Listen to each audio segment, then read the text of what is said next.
I'm going to be a little sad tomorrow, I think. You're going to be a lot sad. Yeah.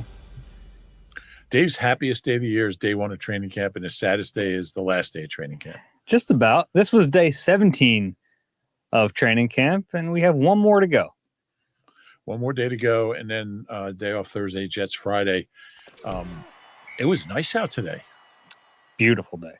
Well, it was the nicest day. Certainly this camp, nicest day in a long time. It was about 69, 70 when we went out there. There's a breeze. Not used to this kind of weather. Yeah, it comes right at the end of training camp after some really hot days in the mix not that long ago. Yeah. Tomorrow should be nice too. So sure. Yeah. This is Eagle Eye Podcast. We're brought to you by Nissan, Reuben, Frank, and Dave Zangaro. Plenty of news today for this deep into a training camp. A lot of injury news that we want to get to. We'll go through all the observations from practice. We met John Metchie after practice, so we'll fill you in on what he had to say. Interesting guy. Yeah, of course. They have kind of a crazy story that you probably already know, but we'll fill you in on that as well. And then at the end of the pod, we'll get to some questions. But let's start with this practice. Lasted about an hour and 49 minutes. Fully padded practice. The injuries are piling up, though, Rube. And we'll go through the injury list that came out before practice, and then we'll get into actually some injuries that happened in practice. On the report today, did not practice A.J. Brown, Landon Dickerson, Jordan Mailata, Tanner McKee, Devontae Smith, Tariq Castro-Fields, Lewis Seen, Brandon Johnson, and limited Dallas Goedert. Some new injuries on here. One, Jordan Mailata with a concussion, so he's going to have to clear the protocol. Tanner McKee with a finger injury, does not need surgery, but wasn't even on the practice field today. Never saw him out there. A little concerning. Yeah, because, I mean, they put him on ice in that preseason game to avoid an injury, and then he gets hurt in practice. And it happened right at the end. It kept pretty late in Monday's practice. I didn't see the actual injury, but they pulled him out of team drills. And it was actually Dorian Thompson-Robinson who filled in for him. That was not the case today. We'll get to that, but not a great thing. I mean, I guess it's good that it doesn't seem like it's going to be super long-term, but they can't go into a game this year without Tanner McKee.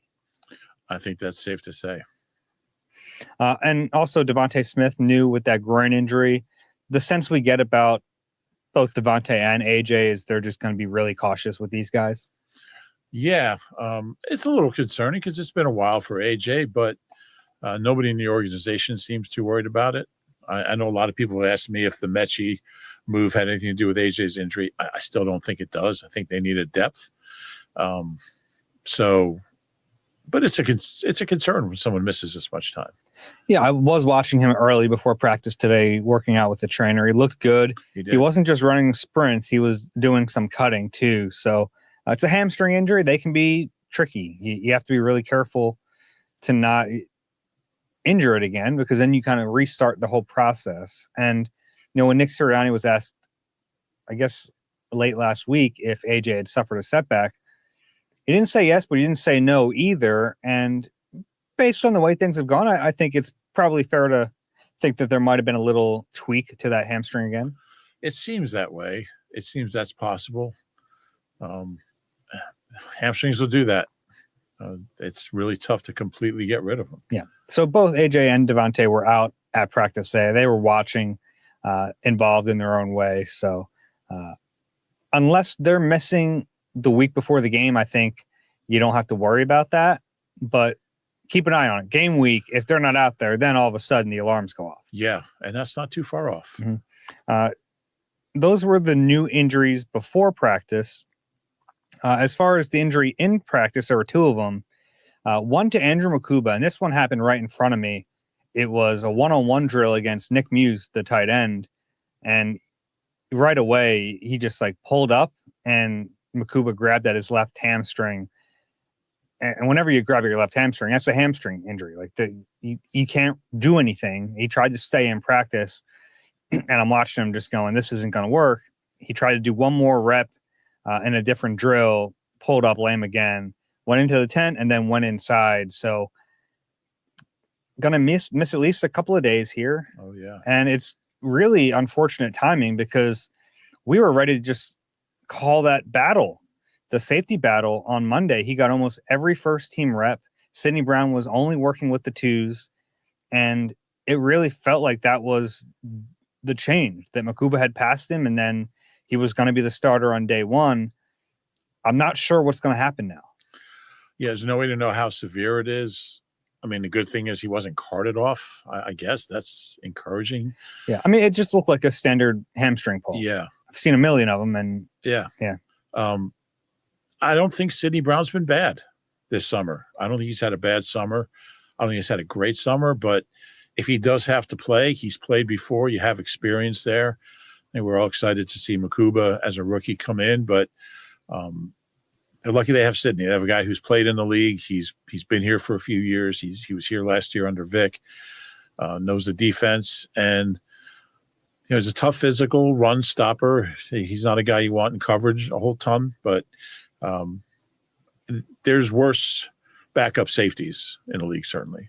Yeah, that's probably true. I'm curious how Vic is going to treat this, because I don't know if he had made up his mind 100% that it was going to be Makuba, but I'd imagine the reps from like this point through the opening game were going to be really important if that was what he decided to get. He's a rookie, so like the more time on field, the better. And getting him next to Reed Blankenship for all those snaps, I think all that was really important.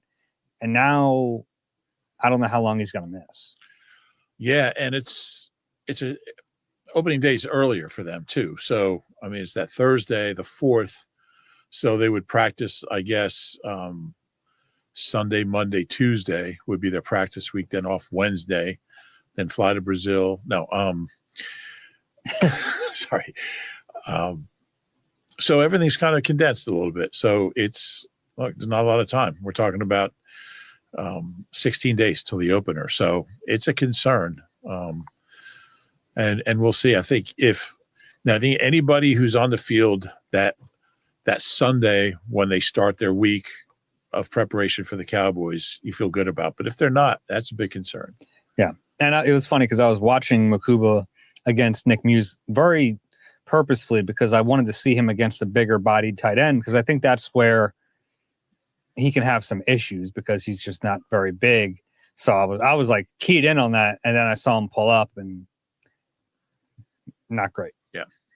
And then not long later, maybe 10 minutes later, middle of the field, Johnny Wilson gets rolled up on by Brett Toth.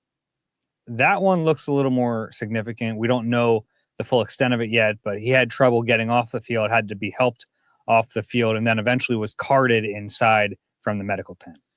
Yeah, that was one. It was a really physical rep, and a few guys were down on the ground. Everybody gets up, and then you see one guy who's not getting up, and clearly in some pain. Yeah, he was. I was actually right by the double doors where the cart kind of let him off, and a trainer, Matt Leo, had to really, he couldn't put any weight on his left leg, and they had to kind of carry him through the door. The cart can't go inside the building, so did not look good. It's a shame for that kid because he's had a good camp. I felt like 95% sure he had the team made. Yeah, we were like, the question was, can we call him a lock or not? But yeah, very close to that. Very close. Caught the ball well. We know he can block. He was that car when he was on that cart. He had his hand covering his face. He was emotional. That doesn't mean anything because we've seen guys who come back quickly after scary looking things, but certainly didn't look good. You hope for the best. Good kid, and he's worked hard to get where he is. Yeah, so those two injuries, one could affect the opening day lineup. The other could affect the way the 53-man roster is constructed. Yeah. I don't think Makuba will affect the roster, but not the roster, but Johnny, could, unless it's an IR type thing. Yeah, which seems unlikely for a hamstring. Yeah, but the Wilson one, that's one. Even if it's not a season ender, if it's something that's going to keep him out for a month, he probably ends up on IR. And you can do that now. You can put a guy on IR before final cuts, and you can designate 2 guys to return. Getting ahead of ourselves, obviously, but he could be a candidate for that. And then, there was kind of a logjam at receiver. We're trying to figure out who might not make the cut between Anaya Smith and Darius Cooper. The silver lining here might be that they can keep both of them on the initial roster if they choose. Yeah, it kind of changes a lot of things. And obviously the timing is good because he just brought in Metchie, and he just got here. Today was his first practice, so you have another body and you see what he can do. But, yeah, he was a guy who would have had a role on the offense and still might. I don't want to talk like he's out for the year or anything. We just don't know. Didn't look great. Neither Landon Dickerson, and he's out there handing beers out a few days later. So we'll see. Hopefully we know more soon. I think that should be a running bit. Anytime someone gets hurt, the first time they're physically able, they should walk out with a cooler and hand beers to their position group. I think that would be a really good tradition to nice. Start. Yeah. If you get hurt tomorrow, will you come the next day with some beers? There's no practice the next day. No, that's true. Should have done this bit earlier in camp. All right. Depth chart stuff. No Makuba. So it was Sidney Brown back with the first team, and you got to be ready for that. Like, I'm sure Sidney was ready to go with the twos today, and then all of a sudden he's back up with the first team. That's why, you can't get down on yourself if you get demoted, because as quickly as you get demoted, you can get promoted. Yeah, and I think Sidney's a guy who's, look, he's been around long enough to know how things work, and he's going to be ready. And that's the good thing. You have a guy who's experienced, who's been through this before, and he's had injuries of his own and lost jobs. So you feel pretty good about him. At cornerback, it was another Adoree Jackson day. Took almost all the first team reps. Some reps for Jacorian Bennett, but it was mostly Adoree Jackson. Also worth noting that when the second team came out, it was Jacorian Bennett and Mac McWilliams outside, not Keely Ringo.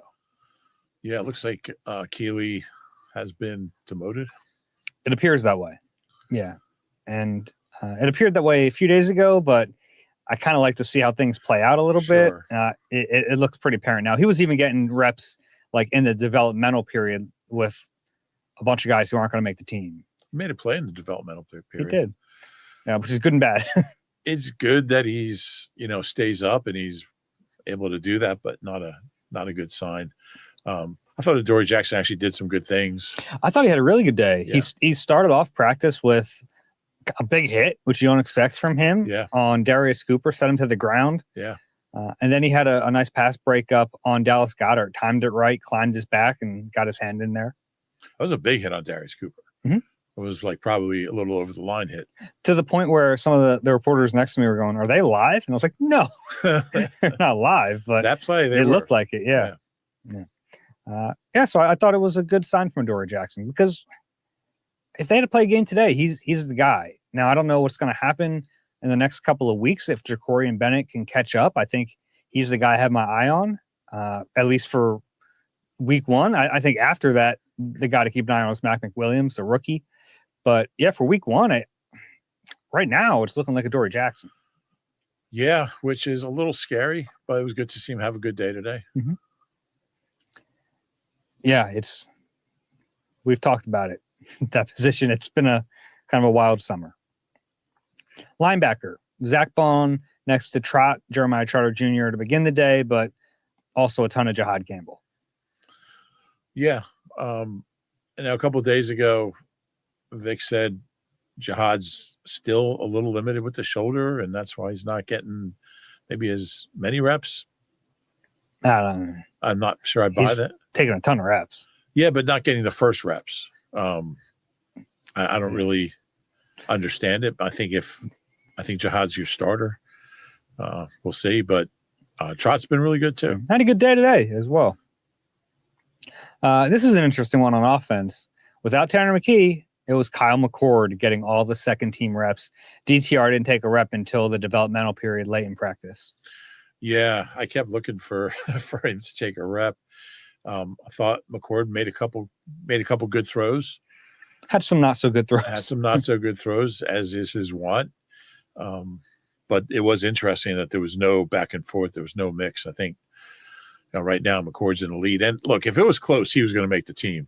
Yeah, DTR, and like early in practice, early in the summer, Dorian Thompson-Robinson was like far outplaying Kyle McCord, to the point where we're talking about, man, what the heck are they going to do? This is not what they wanted to happen. Now it looks like things have flipped, and McCord is going to be the third string quarterback. Yeah, I would agree with that. It's not like he's been great, but he's been a lot better than DTR. At least last week. Yeah. Before then, I think DTR was clearly better. Agree. The offensive line today, no Jordan Mailata, no Landon Dickerson. A little look ahead to what could be a scary future if there are injuries during the season. From left to right, this was the line today. Matt Pryor, Brett Toth, Cam Jurgens, Tyler Steen, Lane Johnson. And when Lane would take a few reps off here and there, it was actually Darian Kennard up at right tackle. But Matt Pryor tackle is not going well. Yeah, I still don't understand it. I think he's a capable guard, but they don't seem to think so. And Stout knows more about this stuff than me.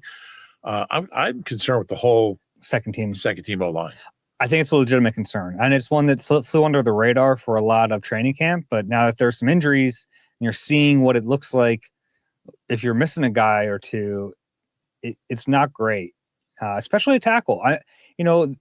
They're missing Tyler Steen, the backup interior, but I think they're also really missing Fred Johnson, who left in free agency, was their swing tackle, because their options at swing tackle right now are Matt Pryor and Kendall Lamb. I don't think either of them have been very good.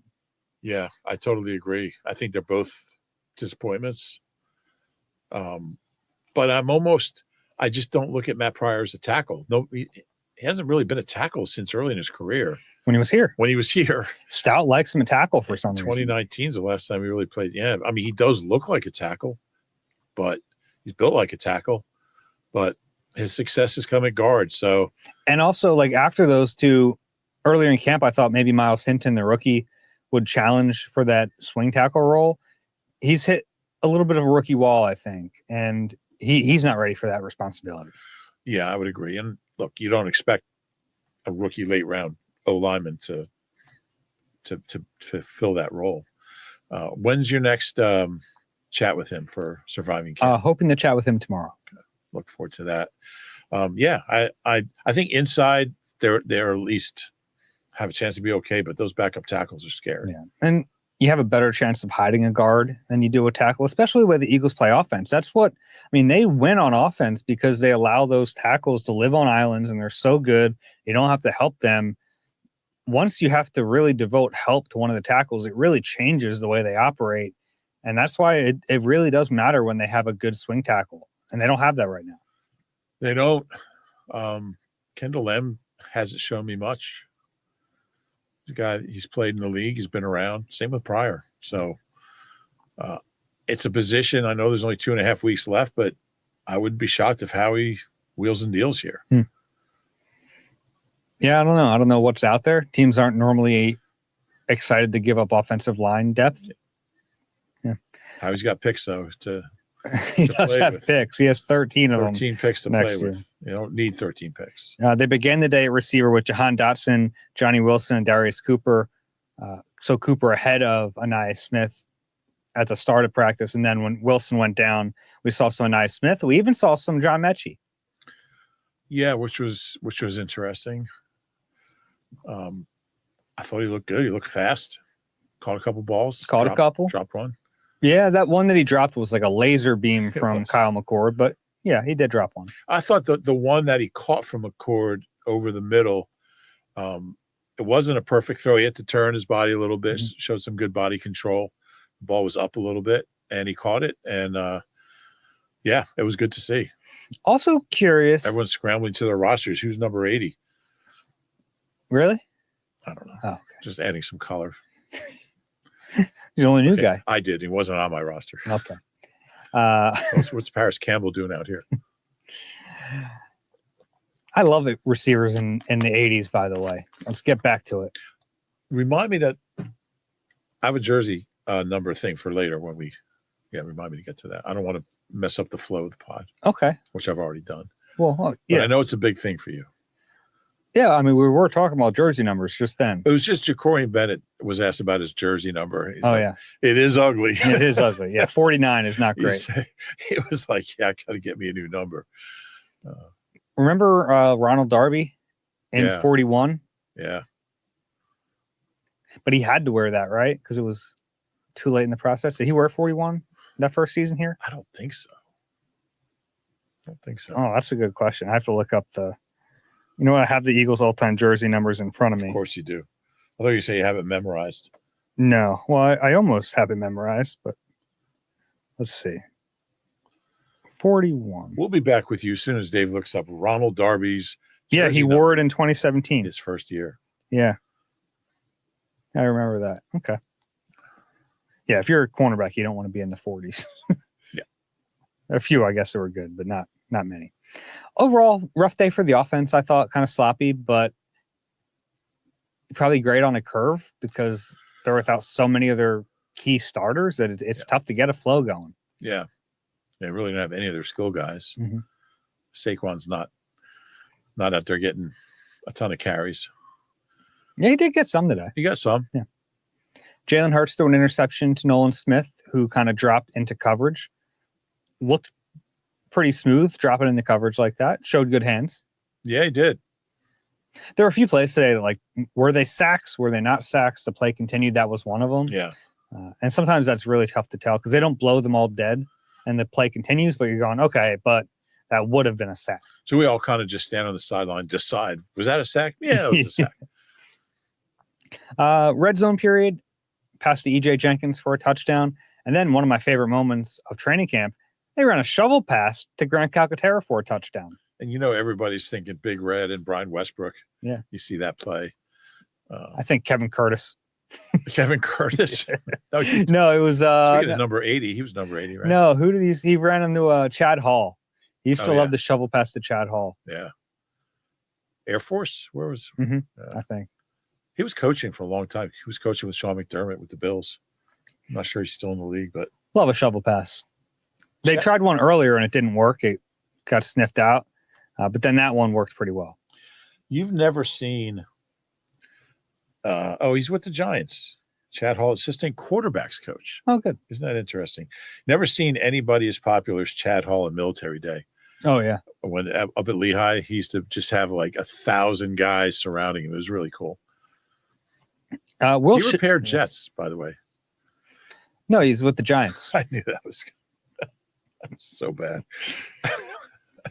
He was a repair guy for fighter jets. I just think that's really cool. That is cool.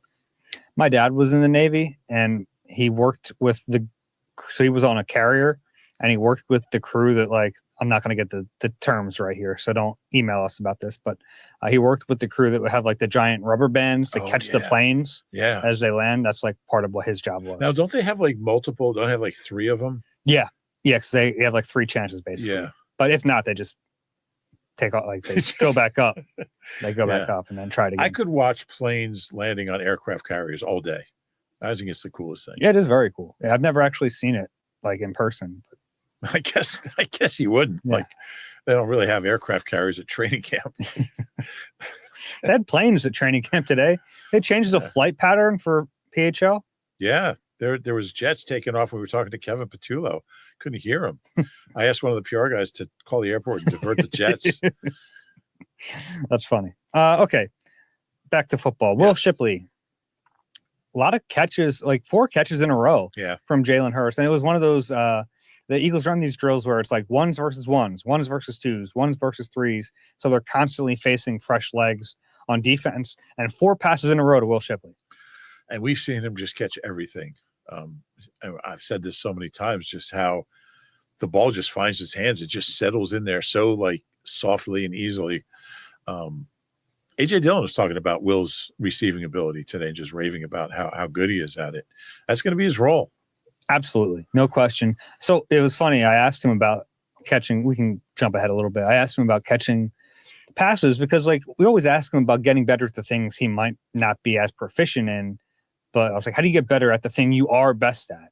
And he said it's just like constant work on the jugs machine. But he also said getting time with Jalen and understanding exactly what he wants. And I said, well, what does Jalen want from a running back catching passes? And he said he wants me to understand what the defense is doing and where to sit on a route, how to break it off differently. And he said all those things are showing up now, and him and Jalen have built this rapport. And you're right. I think that's going to be his role. And Saquon could play every single snap, but he's not going to, right? So they're probably going to give him some 2-minute drill type stuff. Yeah. Yeah, I think you can pick up 6 to 8 yards anytime you want, just chucking the ball to Will. Yeah, and look, I think a lot of them are going to be on schedule. They're going to be in situations, because we've seen with Jalen that, if there's an off-schedule play, a lot of times it's going to be him tucking it and running for a first down. He might not dump it off to the back as often as other quarterbacks would, who don't have that escapability. But when they're on schedule in the 2-minute and you need to pick up chunks at a time and you're moving down the field with that clock running, I think Shipley is going to be a weapon. Yeah, and he doesn't just catch the ball well. I mean, he's quick. He's not a speedster, but has a good plan when he catches the ball. He's elusive. Yeah, I think that's a good way to put it. He has a good feel for where the defenders are and where to go, and picks up extra yards. I love him on the sideline. Seems to always be on the left sideline catching the ball. Mm-hmm. Yeah. He ran basically the same play side to side today. So he ran it on the left side, then on the right side. Yeah. Fun player to watch. Speaking of fun players to watch, Jalen Carter. Another batted pass today. He also had my favorite play of the day. We'll get to that. You can get to it now because it's not in my notes. Well, Jalen, he was running for a touchdown on I think the play was really over. It was probably a sack, but he just kept running to the corner of the end zone. He was about at the 1 yard line. He's just like jogging in. Jalen Carter just grabs the ball from him. He just takes the ball from him and starts running the other way. It was awesome. I don't think Jalen Hurts liked it very much. It was funny. Of course, Jalen Carter, he's running with the ball, just laughing, just cracking up. It was good. The batted pass from Jalen Carter, and you and I have talked about this before. He had 0 batted passes his rookie season. Yeah. He had 6 last year. And it's such a weapon for a defensive tackle to understand. And I've talked to him about this because his football knowledge is really next level. It's kind of fun. You think of him as just being like this crazy athlete. He has like this savvy to him, and he has the ability, he said, from playing offense in like high school days.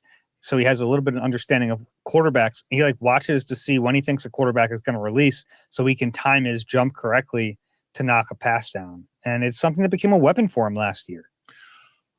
When you're getting double teamed, there's sometimes not a lot of ways to make a play, but that's one of them. Mm-hmm. You're getting double teamed. If you can't get there, just stick your big giant paw up in the air, and he has a good knack for it. And I was going to use that word knack, because some guys do and some guys don't. And it's not like, there've been plenty of good players who didn't bat a lot of passes down at the line, but there are some guys who are really good at it. I covered JJ Watt, and that was something that, like, his timing on those was incredible. Jalen Carter is not quite to that level, but it's something that stands out. It's funny, if you look up the league leaders in passes defense, you expect to see a bunch of D-backs in there.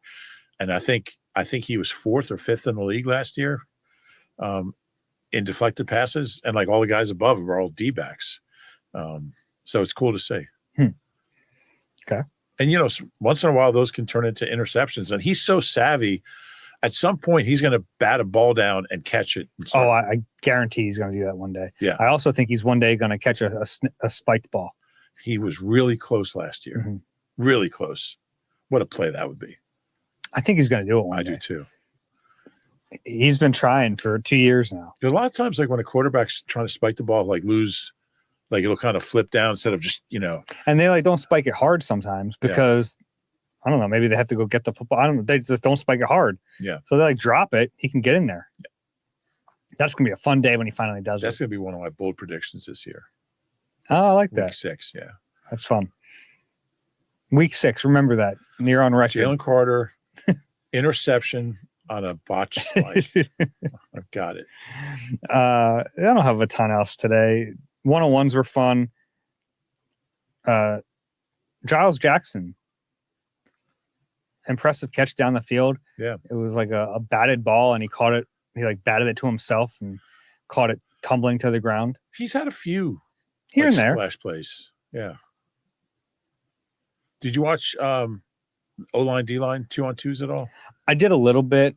So sometimes I watch them, but sometimes it's really tough to have big takeaways from them because they're running twists and games and it's tough to parse out what's what. But did you have something from them? Just Jalix Hunt is just wrecking house, and I'm not going to say he's unstoppable. Nobody's unstoppable, but it's fun to watch him. He's just relentless. He had a good day in team drills. He had at least 1 sack, probably 2. Now he was working against Matt Pryor. It's not like he was out there against. Well, I mean, it's a big drop off from Mailata. I don't mean that as a slight. No. Matt Pryor, but there's a big drop off from Mailata to Pryor, and Hunt took advantage of that. He's really good. I'm trying to think about anything He has else. so much freaking energy all the time. It makes him a fun player to watch. There were a few other things, nothing we really need to get into. My stupid observation, did you like that one today? Oh, the whistle, yeah. Yeah, the Eagles ran, they were running 2 fields simultaneously, and the ref on the far field was an overzealous whistleblower, and it was really bleeding into the other field, to the point where there was a play where the offense didn't run a play because they thought there was a false start or some kind of pre-snap penalty. So eventually John Ferrari ran over there, their assistant GM. And I obviously don't know what he said, but I'm assuming it was, hey, blow that whistle a little quieter. Yeah, he's the anything involving refs. The rules guru. Yeah. Yeah, that was interesting. Yeah, this is the first practice with the fields turned. Was yesterday the first practice with the fields? Yesterday was. It was the first practice on the field that they were on. The field that was changed. So yeah, I kind of liked it. As long as you can find a place to get a good view. I went up to the bleachers today. Yeah. Because I hate the sideline view from low. If I'm going to be on the sideline, I'd like to be above. Yeah, everyone was up there except me, I think. No, there are other people down low. Yeah, there are some people who position themselves in front of the giant TV screen so they could see replays, which is a good move. Yeah. Do you like the band Bleachers? I don't know if I know the band Bleachers. Jack Andoff.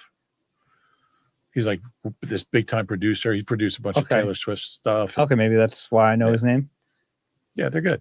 Okay. Yeah. Anything else from practice today? No, it was almost 2 hours. It was a long one. I thought it was a good practice. It was fun. How do you think they're going to finish off training camp? What's tomorrow's practice? I think tomorrow might be short. Some rain in the forecast, maybe. Is there? Yeah, but maybe after practice, I think they might get it in. Maybe this time I'll bring my rain gear down. Yeah. You changed your mind like 6 times where you should bring your jacket down. And then I almost left it. Oh, is that what you came back for? Yeah. I told you the reason I didn't want to bring it was because I might leave it. And then sure enough, I almost left it. I actually haven't left anything at practice this year, which is the biggest upset of all. Aren't you on credential number 2? Yeah, but I didn't leave it at practice. Okay. I lost it. Lost it elsewhere. It was in my car and I found it. So I now have 2 credentials. I did leave my recorder running for 2 hours. I left it up there for like Patullo or Vic or something. And then I just left. And 2 hours later, where's my phone? Oh, there it is.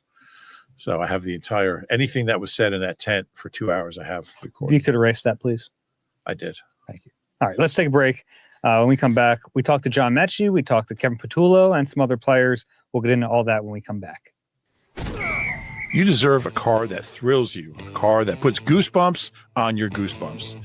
At Nissan, we've got everything from turbocharged SUVs to 100% electric vehicles that'll make your heart beat faster. Experience the thrill for yourself and shop your local Nissan store and nissanusa.com today. Back on the Eagle Eye Podcast, Reuben Frank and Dave Zangaro with you. Kevin Patullo, offensive coordinator, talked to him before practice. Any takeaways? A lot of questions about John Metchie, as you'd expect. Yeah. I don't know if there's any big, major intelligence that came out of it. No, I actually talking really, to him. I liked his answer to your question about the message to the other receivers fighting for roster spots when you go out and trade for a guy. And kind of what you'd expect, but he admitted that you're fighting not just to make this roster, but you're putting out tape for the other 31 teams as well. Yeah, and my question was when you bring in a receiver, you have all these guys who've been here since the spring competing. They can kind of sniff a roster spot. And now you bring in a guy who's ahead of him, essentially, most likely. You don't trade somebody and cut them. And what's the message to them? And he said, they all understand it's a business. Somebody who was going to make the team isn't now. But then the Johnny Wilson injury could possibly negate that. So if I was planning to write a story on that, I probably wouldn't now. But, I like Kevin Patullo. I don't know if there's anything necessarily I would write as a story off his presser, but I like the fact that he comes over and he talks to each of us afterwards, and you can kind of, if you have something you want to follow up on, you can do it. He's a human being. Like he comes off the podium, and like you can follow up on something. Kellen Moore was a little more mechanical. Yeah. You're not getting a lot of. He was asked about the offensive line depth, and you could tell that he didn't really want to have to answer that question, but it's an issue, and he made it aware, like he made it be known that it's an issue. I think by the fact that he couldn't really like answer it. Yeah. Talked about Metchie a little bit. Said he watched him coming out of college, which isn't a surprise. Metchie was a really well thought of player in college. Had some good production. So he said he's familiar with him, and Metchie said he's familiar with a lot of people on the Eagles too. Devontae Smith was the first person to welcome him to Philadelphia. Devontae called him pretty quickly after the trade. Yeah, it was interesting. He said it feels like home here. A lot of SEC guys, obviously, Georgia guys, Alabama guys. He brought up the Petty school. Oh, I missed that. Yeah, he said, or maybe it was Jahan who brought up. They both went to Petty school. I think it was Jahan. But I don't think they were there at the same time. They weren't, but Dotson hosted him on a visit. Interesting. Yeah. You ever been to the Petty school? I've not. And then apparently Metchie almost went to Penn State. So they have a good relationship, him and Dotson. And even though like him and Jalen Hurts didn't play together, they know each other, they know of each other. And he thinks that the Alabama connection will at least like work on a level that they can have a good footing to start their relationship here. Yeah, he said we were both raised in the same environment and speak the same language. And that stuff's important. It's hard getting traded in the middle of a season or a preseason training camp. You're in a new city with all these new players and coaches. If you have familiarity with a bunch of them, it really helps. Yeah. I thought he was, really insightful talking about his experiences. He obviously had the leukemia diagnosis in 2022 as a rookie, missed that whole season, but he talked about how it kind of gave him a different perspective on life, obviously, but also the game, and how to kind of just worry about what you can control after that and not be worried about the outside stuff, which, when a lot of players say that, you roll your eyes a little bit, but I think given his experiences, it makes sense that he would have a different perspective. That's for sure. Yeah, he came across really thoughtful, I thought, well-spoken, talked about just how the leukemia experience made him a better person, made him appreciate things more, made him not take things for granted.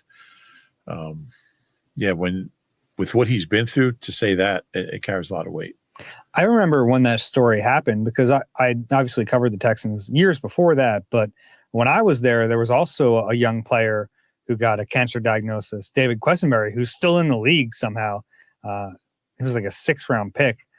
So I remember when the Metchie news broke, I was like, how is this happening again down there? Yeah. I thought he looked fine for a first practice too. It's not easy. I asked Jahan Dotson, like, if you had to give a bit of advice to Metchie, who's now basically in your shoes from last year, maybe not quite, because Dotson knew he was going to have to play. Yeah. But he said, just get in the playbook. Just do everything you can on your own time. Try to learn the playbook first, and everything else will take form after that. Yeah. Anything else post-practice? Talked to Jeremiah Washburn. Love talking to Wash. Yeah. It was interesting because he didn't really – he was asked a bunch of questions about Nolan and Jalix, obviously, and he kind of wanted to pump the brakes on them. They've gotten a lot of hype this summer. But he really liked talking about like Uche and Ojulari and just how far they've come since the start of of camp, which I haven't really seen a ton of that, but he really says it's really hard for these veterans to come in. And he said, even at that position where you think all you have to do is go after the quarterback, he said, there's so much different from one team to the next. And so it's not easy for these guys to come in and. Yeah. Just think about how different the responsibilities are in this line versus a Jim Schwartz line. Right. Yeah. Yeah. But it's interesting because like we've all been raving about Jalix and he's like, well, he's still a young guy. It's still new to him. And, but I love talking football with Jeremiah. He made a really interesting point. I actually followed up with him on this about the staff. And because he was asked about, because like we always, like, I think he was talking about Jihad, and he was asked about his pass rush and how much he works with him. And how you said Jihad. For a second, I thought you were saying Jahan. I was like, why was he talking about Jihad Dotson? Campbell. But he's like, do you coach him up on the pass rush part? And then, Bobby King coaches him up. He's like, we all work with all these guys on everything. It's not like we're limited to, I'm just coaching you on how to rush the passer. He's like, that's the great thing about this staff is that, we all are teachers and we all work together well and we communicate well. And I asked him after he was done with the presser about how important and how rare that is. And he said, I've been on teams where the assistant coaches don't have that relationship. And you can tell, he said, if there's friction, if there's, sometimes, oh, this is my guy. No, this is my guy. That's your guy. He said, that happens. And he said, it's not good. And he said, this staff and on both sides of the ball is very close. They all work well together. And I think we don't talk about the position coaches a lot, but I think they have great chemistry. I think they work well together. And I give Nick all the credit for that, for bringing in guys who are like that. Yeah, I think it's probably especially important for positions where there's some overlap, like the inside-outside backers. And even, at times you have to line up like an edge rusher as an interior rusher. So I think there are sections where that really helps. Probably safeties, corners. Sure. Yeah.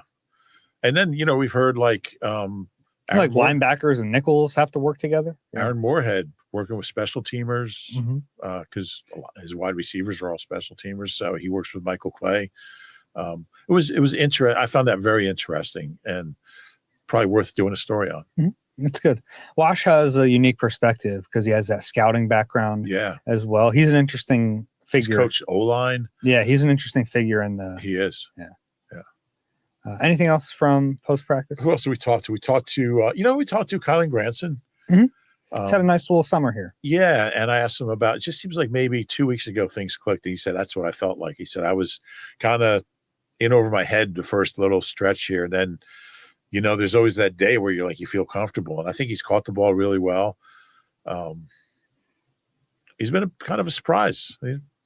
Yeah, when they signed, it was basically him and Harrison Bryant. And he's outlasted Harrison Bryant, but he clearly was ahead of Bryant. And they're different types of players, and that's really when the Eagles are deciding if they're going to keep a third tight end, if it comes down to EJ Jenkins and Kylan Granson, very different body type, very different type of player.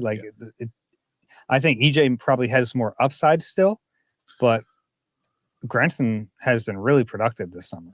Yeah, in his fifth season. This guy only caught 14 passes last year. I don't know if he's going to make the team, but I think if 3 do. Was he asked at all about if he has familiarity with Sirianni? Because they didn't overlap in Indy because his first year there was 21 and Nick was here. But I wonder if there was some kind of an overlap in some way because Frank Reich was still there. No. He didn't. Okay. Well, I was only with him for 3 or 4 minutes, and then I saw Wash over there come over, so I went over to. I abandoned. I hate that when you have to leave an interview in the middle. Yeah, especially if a bunch of people leave. You feel bad. Yeah, it's like now there's nobody left to talk to Patrick Johnson here. I feel terrible, but no, I was not there if he was asked that. I forgot to say this on the pod yesterday. Patrick Johnson had a great story that I don't think I mentioned it. If I did, you can stop me. No, I think you didn't. He said Brandon Graham FaceTimed him about a half hour before the Eagles took the field for the Super Bowl. How cool is that? Yeah. So he was, he only played one game for them last year, but he was still close to a lot of those guys. Well, he'd been here before. Yeah. But like he remained close with them the rest of the way. And he said he even told BG, like, what are you doing? Lock in. You're about to play in the Super Bowl. But I thought that was kind of cool. I just think it's cool that he got a ring. Mm-hmm. I don't know if every team does that. If you play one game. Well, I think it's probably on like a player by player basis. Maybe. You know what else I learned is that like in 2017, the Eagles had 2 rings. They had the ring that the players and the coaches got, and then they had like the smaller version for the staff and employees. They all got the same ring this year. They all got the fancy ring. It's a lot of money Jeff Lurie spent on a lot of rings. Yeah. Really cool. I think he's doing all right. Yeah, maybe that's why I sold a chunk of the team. Pay for the rings. Maybe. Anything else post practice? I think that's all I was there for. I talked to Drew Kendall. Okay. A little bit about playing guard. He played guard in that game. He hasn't repped to guard all training camp. And he said it's really incumbent on him to get extra reps after practice and walkthroughs just to be ready to play guard because he knows the situation. Like you're a day 3 pick to play center. If you want to be on a team, if you want to be up on game day, you better be able to play guard too. Yeah. There was a couple plays that he pulled. I thought he looked pretty good. Did some good. Yeah, I thought. Eli Rick spoke. I couldn't get over there. Okay. So I'll go through the video. But, yeah, it was a good day. Okay. Let's take a break and questions when we come back. Eagles fans, be a part of the Birds takeover in Kansas City with NBC Sports Philadelphia and Philly Sports Trips. Includes optional airfare, hotel, an exclusive pep rally, all-inclusive tailgate, ticket to the game, and more. Book your Eagles Ultimate Fan Experience today. All right, back on Eagle Eye. Time for questions. Eagle Eye at NBC Uni. That's NBCUNI.com. First one is from Scott. Hey, guys, was wondering your thoughts when players or coaches start press conferences with non-football comments like Vic yesterday, with the Phillies. It obviously doesn't answer your potential questions, but it gives more insight on their personality.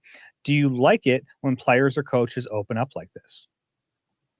Yeah, I think anytime you get a little glimpse into somebody's non-football personality, you appreciate it. Sure. I enjoy it when it's genuine. I do not appreciate those things when it's filibustering. Like Jim Schwartz, who I really enjoyed covering. Yeah. Sometimes he would filibuster with the 1986 Orioles. Yeah, he would use up half his interview time. The Orioles had 4 20-game winners. Can you name them? Who can name them? Dave McNally, Jim Palmer, Mike Cuellar, and Pat Dobson. He would do that a little bit. Yeah, he was a big Orioles fan. But no, of course. We won't, more personality, the better. Let it fly. Yeah. And sometimes, you learn something about a guy that, can develop into a story somehow.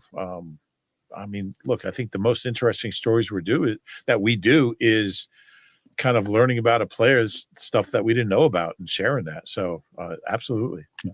Okay. Next one here is from Andrew. Hey, Dave and Rube, love the pod and never miss an episode, especially during the training camp season. Was wondering if you guys think the Eagles will keep 4 running backs and who that 4th could be. I'm a big fan of Shonderick Powell, but in the second preseason game, he barely got any run in favor of Montreal Johnson and Keelan Robinson.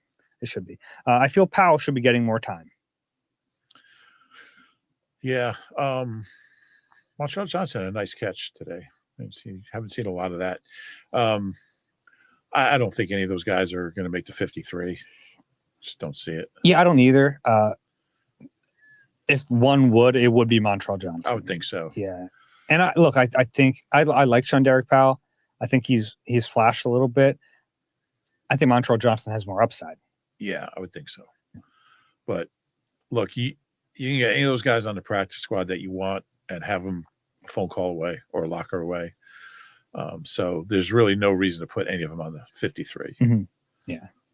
I also think that. And I also don't think one has earned a job either. I would agree with that. Sometimes there's a player who earns a job. If Darius Cooper gets a roster spot, it's because it's good for the entire team to see a guy like that earn a spot. I don't think any of those running backs have done enough to earn a spot. It's like the Henry Josie dynamic. Mm-hmm. What he had 700 rushing yards in the preseason. Oh, you can't cut him. They'll never clear waivers. Cleared waivers, was on the practice squad, never played again. Raheem Mostert was the same way. Yeah. I mean, it happens a lot. He had a great career. Deion Kane, all those guys who you fret over. Yeah. They're probably going to clear. But sometimes it's nice to, like a Paul Turner, I think, made the initial roster. I think he only lasted for a day. I could be misremembering that. But sometimes it's nice to reward a guy. And the whole team can rally around that. Yeah, and if they get claimed, good for them. They're guaranteed 4 weeks salary. Yeah. Can't beat that. 4 weeks rookie minimum is good money. Significant. Next question from Jen. Hi, Dave and Rube. I've been watching for years, and this is my first time writing in. You guys are the best Eagles podcast. Thank you. My question is, why does Dave wear his glasses when he does TV appearances, but not on the podcast? Are you going for more of a studious look to match the jacket? Is the teleprompter too far to see? Or are you just more comfortable and casual with us on the podcast? We'll take you either way, just curious. So honestly, I would like to have my glasses on, but we have these ring lights in the studio. So I'll put my glasses on, and if I look up, you see the rings, and I look like an idiot. So I kind of like that look. No, yeah, it's very distracting. That's funny. So that's why I don't wear the glasses on the pod. There you go. And yeah, I'm nearsighted, so like also the prompter. If I have to read prompter, it'd be tough without glasses. Oh, okay. The prompter's pretty close. 10 feet away. Yeah, on the jib, it's a little farther. I don't really read from the prompter too often because it would mean that we don't have it's just me and you or me and Barrett. Mm-hmm. And I was reading on the jib, and the jib's moving. I'm like trying to read off a moving prompter. That was interesting. Yeah. I've never done that before. It's a skill that I never thought I'd have to have. They didn't teach me that in Joe school. Mm-hmm. Next one is from John. Okay, hear me out here. Okay, here we go, John. I need to be clear that I don't think this will actually happen, and I'm not suggesting how we do it. It won't happen. I don't even know what it is. Does the John Metchie signing, in combination with the development of Dotson, Cooper, and Wilson, indicate that a big move is ahead? I've heard people theorizing that Dotson could be on the move, but what if it is actually AJ? They've been super conservative with the hamstring injury, and maybe that's because they don't want to risk a tweak that could screw up a trade with another team. A splash move like trading for a top 5 to 10 edge rusher or cornerback isn't likely with their current cap situation, as well as what lies ahead for next year with Carter/Nolan, but trading away a big contract in AJ would make room for a big contract on defense this year. Is that the right move? Maybe not, but something to consider given the depth at receiver versus the depth at edge/cornerback. No, they're not going to trade AJ Brown. Period. Yeah. He's the best receiver in football. He's their best player. They went years trying to find a guy like that. They're not going to trade him. And also, I think just for giggles, let me look up what a trade would do to their cap. Oh my goodness. So if they were to trade AJ Brown, I guess it would be post June 1st at this point. They would, it wouldn't kill them too much on the cap, but it would kill them on the football field. Yeah, you kind of want to keep your best players. Yeah. But I do like the level of conspiracy theory. Here's the thing: like they have 2 elite pass rushers and they have an elite corner. So I don't know if they have 2 elite pass rushers. I feel like they do. I think they do. Elite? Well, double-digit sacks. I think Jalix is a double-digit sack guy. Okay. Maybe elite's the wrong word, but very good. Okay. So when you're talking about value, it's not like they need an AJ level corner or edge rusher. Now, I mean, I don't even want to put any credence to them because it's not going to happen. Yeah. What do we have here? Okay. From Jane. Jane? Hey, fellas. Yeah, Jane. I was wondering, based on everything you've seen in practice and the couple of preseason games, if there was one player on the fringes of roster contention that you could lock up a spot for, who would it be and why? So you get to pick your player, a guy in contention that you would give a spot to if you're Howie. Good question. Like a bubble player. Mm-hmm. I'll take Patrick Johnson in my 53. I like that one. I just think he's a guy. He's good on special teams, good effort guy, good locker room guy. We see the effort on defense. I just like the player. Should I give you one on offense or defense? Should I go offense? Just whatever you like. Darius Cooper. Is that not bubble enough? No, he's a bubble guy. Yeah, Cooper should have a spot. I would take him over Anais Smith. Interesting. Yeah, I'd be willing to cut Anais Smith if it meant keeping Darius Cooper. That's a good one. And it might not come down to that now with the injury to Wilson. We'll see what happens. Yeah. Another guy on defense who I think I would give a spot to, or at least really try to find a spot for, is Andre Sam. Good one. Yeah. I would say Saquon also. You're keeping him? Yeah, I'm going to keep him. Okay. Next one from Andy. Greetings, Dave and Rube. You two are nailing it consistently, making it fun, but also good substance, joyful. Anyway, I think they're only going to have 2 tight ends on the 53-man roster. I don't see how those can be reduced as he looks at the other positions. I'm guessing Kyle Granson makes it through waivers. It's not the end of the world. Carry 1 or 2 tight ends on the practice squad. And in games, couldn't Johnny Wilson serve as a tight end if need be? I'd appreciate hearing what you think. Yeah, I think they'll keep 2 tight ends, most likely. Granson's been good, but I just don't – there's no reason to take a roster spot for him because I think you can probably get him through waivers. And if you don't, it's not the end of the world. And you have, like, if you lose either Granson, then you have EJ Jenkins. Or if you lose EJ Jenkins, you have Kylan Not Granson. lose both. Probably not. Likely. What was the other part of the question? If you could ever use Johnny Wilson as a tight end. Well, first of all, he's hurt. We don't know how long he's going to be out. Sure. In fairness, the question, right? Yeah, no, I get it. He's a wide receiver. I mean, he does some things that tight ends do. But he doesn't, like, it's a different. He doesn't kind of know the position. Doesn't know the position, Yeah. and it's different sort of blocking. Yeah. Like he's not a guy you want on the line of scrimmage blocking. Yep. Not in line. Yep. Last one from Braden. Hey, Dave and Rube, thank you for taking Braden man sent us a. I don't think so. He's been booming the ball though. He's something else. He looks pretty good. My goodness. Uh, He might be their best player. I don't think so. If you had 10 chances to score from the 1 yard line, do you feel like you could score on the tush push? My friends and I often discuss this, and they're all way too confident. Even from the 1 yard line, you're still facing 4 or 5 of the best defensive linemen and linebackers in the world. Mind you, Saquon Barkley is pushing. Once again, thank you for taking my question. I'll be in Tampa for week 4 and looking forward to seeing you guys. Go to Frenchie's. Get a blackened grouper burger. A yard is long. A yard's like this. No. It's not like that. Not like this. Not like that either. Yes, it is. That's you. I don't think you know what a yard It's is. 36 inches. No. That's hard. Now, do they know it's me in there? Because Do they you know what I mean? Like an NFL player is the gonna, defense or the defense. do they know it's you? Yeah, because they're really going to be excited to hit a non-football player who thinks he can score a touchdown. I think they just want to stop the play. Okay. I mean, if Jalen doesn't always score on it, you Well, ain't scoring.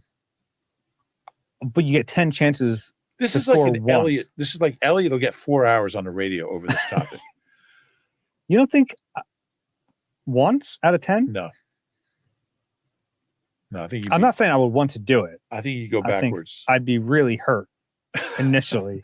Well, like- and then you have 9 more, and you're hurt for those last 9. I'd really hope to get in on the first one so I wouldn't have to go all 10. Dave Zangaro is being taken to the injury tent.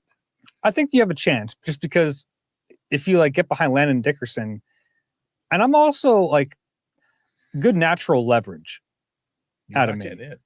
I got the Stephen Tulloch natural leverage. They're not going to see me. They're going to see you, and they're going to stop you, and it's going to hurt. I mean, it's going to hurt either way. Even if I get in, it's going to hurt. I think I have a shot on 10 to get in one time. Okay. And it's not like me. I'm not saying I'm doing anything other than letting Landon Dickerson move a pile. But whoever's scoring has to have strong legs and be able to power through. It's not just, you're not just getting like carried over. No, I get that. But I'm saying, what if Landon gets a great push and I just have to fall forward? I think that's a possibility on that play. I don't. What if Saquon could pick me up and throw me into the end zone? That might be your best chance. Okay. Is that Yeah, good? Alex thinks he could do it. 1 out of 10. Oh, Alex could do it. But I can't. No, Alex, you can't do it. Okay. Is that going to be our last question?